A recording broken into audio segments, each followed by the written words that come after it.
Around the western North Atlantic, the Dolphin Fish Research Program is on a quest, along with hundreds of fishermen participating in the program, to protect and conserve one of the last great offshore fisheries in the region, the mahi-mahi fishery. This is our story.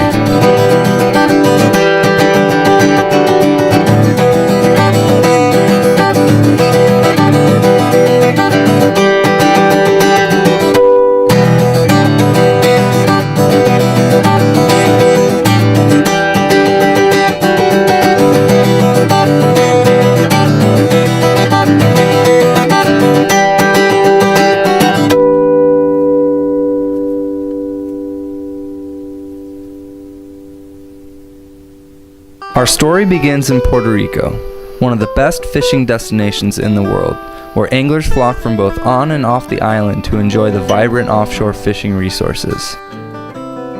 While apex predators like billfish are their major draw, it is mid-trophic level species like dolphinfish that is the focus of this film. So let's learn the reason why.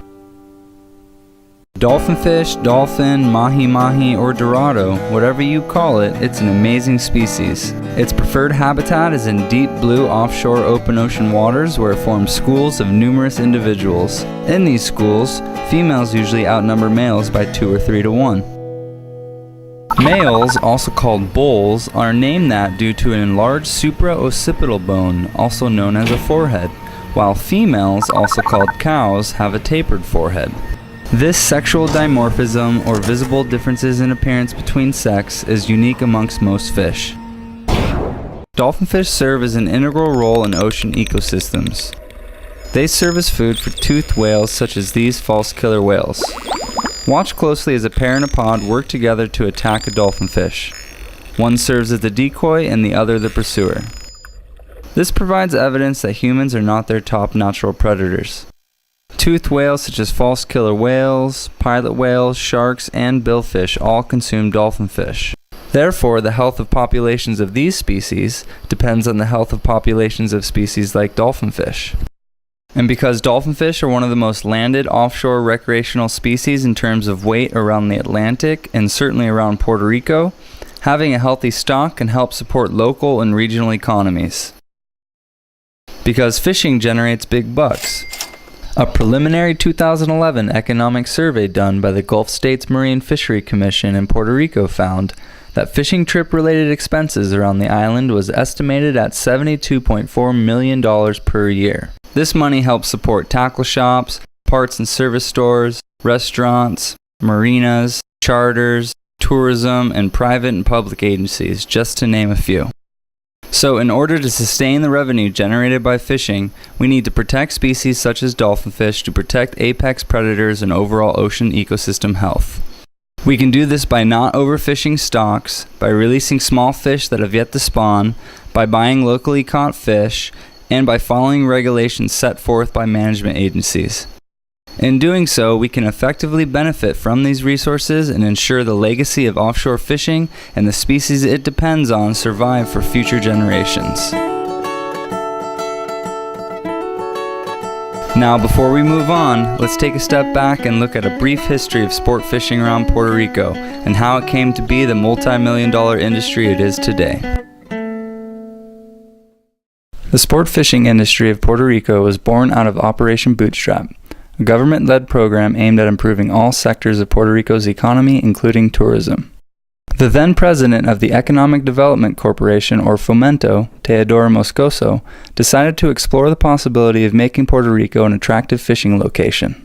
To do this, the tourism company purchased a sport fishing vessel that they named the Veronica, and recruited Miami-based boat captains including Roy Bocci and Bob Litchfield to begin exploratory fishing off San Juan after the end of World War II. Yo diría que yo empecé a pescar después de la Segunda Guerra Mundial y cuando era un muchacho joven en los años 50, que fue el que más me entusiasmó la pesca y lo sigo haciendo hasta el día de hoy. Aquí se pescaba básicamente desde el Club Náutico porque era la única marina que había en el área de San Juan. Los primeros años el gobierno de Puerto Rico, el Departamento de Turismo, tratando de fomentar la pesca en Puerto Rico, trajo a un capitán que se llamaba Roy Bochet para que investigara la pesca de a la aguja en las aguas de Puerto Rico. Alrededor del 60, yo creo que fue que llegó la primera lancha de pesca, que era la Tropicare. Era una Post 37 pies que costó en aquel momento $38,000, y entonces esa era el fenómeno el fenómeno, y diseñada para como un sports fishing. And now sport fishing is everywhere around the island. There are 20 Club Nauticos that dot the coastline, more than 70,000 registered vessels, 120,000 recreational fishermen, 1,000 commercial fishermen, and dozens of tournaments are held each year targeting billfish, wahoo, and dorado, and charters take tourists nearshore and offshore to enjoy the island's fisheries resources. And like Gonzalo, other fishermen have been enjoying these resources all of their life. Mi nombre es Bruno Rodríguez. Llevo la mayor parte de mi vida pescando en estas aguas. Mi experiencia favorita, creo que es cada vez que salgo al mar, es la experiencia favorita mía. Cada vez que he hecho mi primera carnada del día y al terminar el día de pesca, eso. Uno en específico no sería real, porque todavía, y la mejor, pues está por venir. Bruno is right. Tomorrow's outings begin with today's dreams. Part of fishing's allure is what will we catch next? When will we catch it? How big and beautiful will it be? Will it be something new? And who will we share it with? Fishing is all about creating memories. And one other thing is for sure. Fishing is fun and exciting.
It's not all fun and games. It's really a lot of work to conserve these wild fish populations for future generations. So what are we and other people doing around Puerto Rico to protect wild fish populations, to ensure food security, maintain economic viability, and enhance ocean ecosystem health? This question is best answered by three individuals who collectively represent the leading authorities on offshore fish population conservation and research. Donald Hammond of the Dolphin Fish Research Program, Ellen Peel of the Billfish Foundation, and Guy Harvey of the Guy Harvey Ocean Foundation. I'm Don Hammond, Director of the Dolphin Fish Research Program. The Dolphin Fish Research Program is a private research effort funded by the Hilton Head Reef Foundation, a 501c3 nonprofit organization that receives private donations to support this important research. This program is dedicated to the study and conservation of dolphin fish populations through scientific research, public outreach, and education.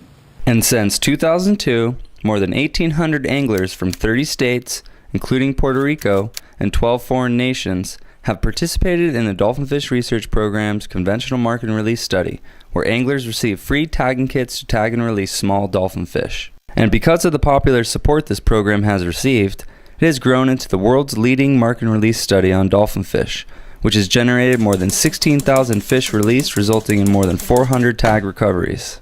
And around Puerto Rico, since 2008, 490 dolphin fish have been marked and released by 27 participating anglers, resulting in 16 recaptures around the island. This information has provided a wealth of knowledge and insight into the life history and movements of these fish that we never had before. This is extremely important for fisheries managers, First off, to know the geographical range of a fish stock. That way they can begin to identify all the different fisheries, how much fishing pressure is being applied throughout its range, and to quantify that fishing pressure to make proper management decisions. The importance of this research doesn't just stop there.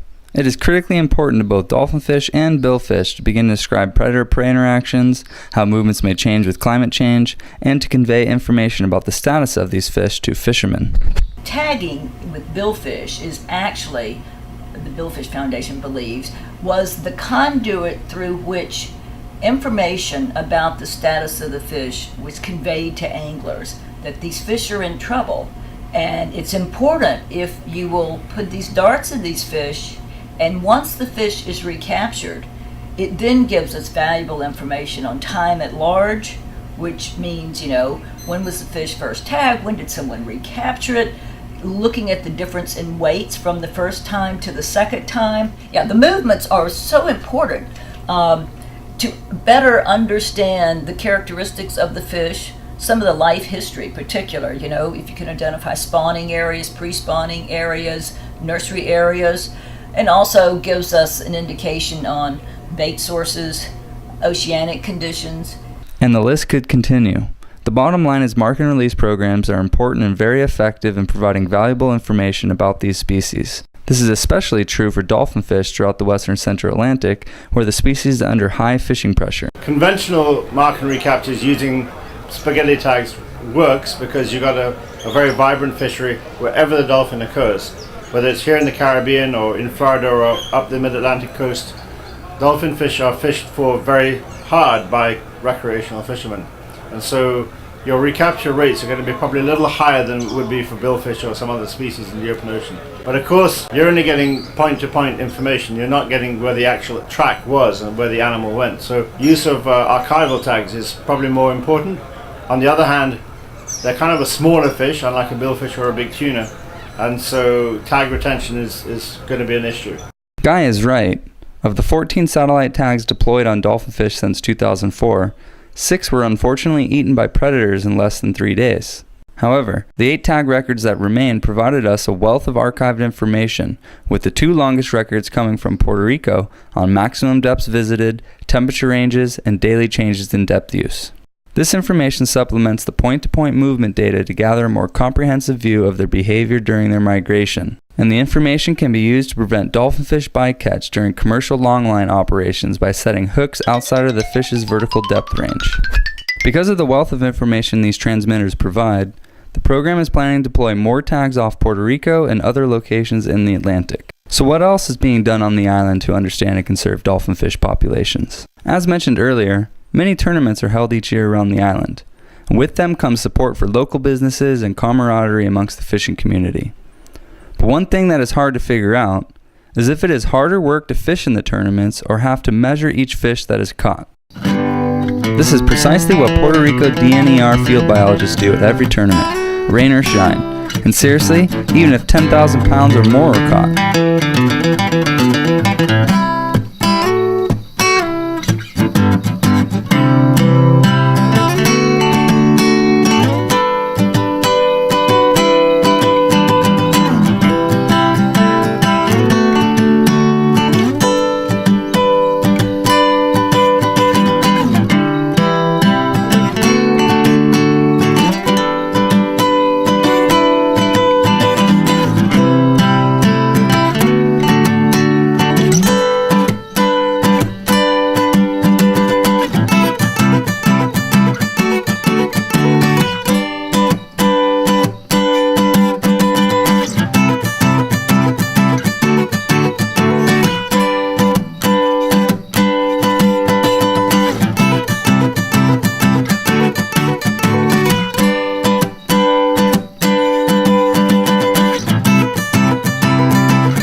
The value of this work is immense.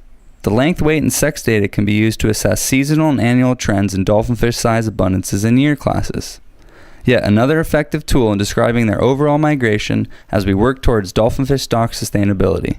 So how can you get involved to help? If you are a fisherman or know of one that may be interested, Contact either the Dolphin Fish Research Program or Sea Grant Puerto Rico to request your free tagging kit for your chance to qualify to win great prizes. Because this year anglers around the island have 2 chances to win big. Fishermen can win big in the island-wide Tag-A-Fin contest where competition is beginning to heat up, or win one of the fabulous end-of-the-year prizes donated by our fantastic sponsors. First place prize is a top quality Star stand-up rod with a TLD 30 or 50 reel on it. Second place is a special gift pack from Costa del Mar, which will include the winner's choice of one of their famous pairs of sunglasses. So by participating, not only are you helping to ensure future dolphin fish stock sustainability, but you also have the chance to win some great prizes for releasing small, immature fish. To further promote the need for tagging small dolphin fish around the island, we visited every major Club Nautico and marine-related store to advertise the Tag-A-Fin contest.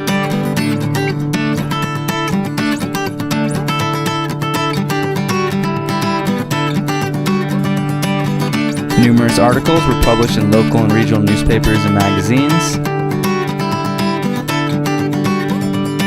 and extensive outreach and education was done at tournaments. And we did this with hope that Puerto Rican anglers will get excited to participate in this fun, rewarding, and valuable research. And to this date, we have delivered more than 80 tagging kits around the island, with the first tag released on a dolphin fish on October 10, 2008 by San Juan-based boat captain Manuel Boteo and the Missing Angel fishing team. And since then, they have managed to release more than 400 small dolphin fish, resulting in some truly amazing results. And when asked why they do it, this is what he said. Vi un artículo en una revista de pesca, no me acuerdo cuál, si es Marlin o Sport Fishing Magazine, y había una reseña sobre un señor que se llama Donald Hammond, de Carolina del Sur, que tenía un programa que estaba haciendo un estudio sobre la migración y de los dorados. Y entonces, pues, al uno estar como, vamos a decirlo, un poco aburrido del tipo de pesca, que de matar todo lo que subiera, todo lo que uno pescara, pues uno decía, bueno, ya yo cogí suficiente del mar para comenzar a devolver algo y ayudar a la ciencia. The reasons Manuel is so passionate about tagging fish is shared amongst the hundreds of program participants. Take, for example, Don Gates in the Killing Time fishing team based out of Marathon, Florida. He and his crew have tagged 1,697 dolphin fish, resulting in 84 recaptures around the region. Simply phenomenal. But whether it's your first fish tagged or your 1,000th, each fish released has the chance to tell a story of their journey. For instance, Manuel's second fish ever released was recaptured 381 miles to the northwest of San Juan, Puerto Rico. And another example, one angler released 2 fish off Panama City, Florida, and one of them was recaptured in the Bahamas. And lastly, are the fish recaptured off the south coast of Puerto Rico after being released off Big Pine Key in Miami, Florida, and Charleston, South Carolina. We think based on movement data, surface drifter tracks, and genetic analysis of dolphin fish samples that these fish make circuits around the western central Atlantic. More specifically, working out of the Department of Marine Sciences at the University of Puerto Rico, Mayagüez, we collected 324 dolphin fish tissue samples from 10 sites throughout the western central Atlantic and processed them using DNA extraction, amplification, and sequencing techniques, and found evidence that dolphin fish throughout the region represent one population. But what we still don't know is if this population forms only one circuit in the western central Atlantic or 2. But we do know that these circuits make for truly a journey pelagic. Now get out there and tag some small dolphin fish and remember the value and incentives of your participation and benefits for improving ocean ecosystem health.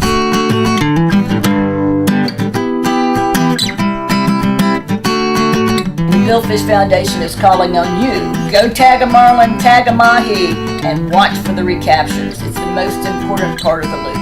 Good fishing.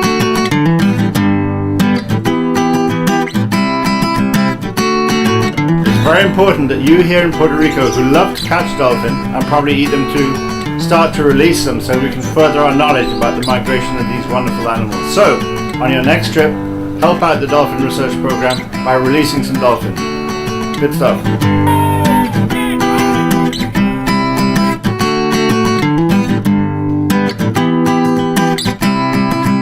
I ask you, as a fisherman, get out there, request your free tag kit, go out, tag a fin, and win.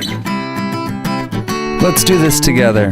Let's restore our fisheries and improve the health of our society and our oceans, one species at a time.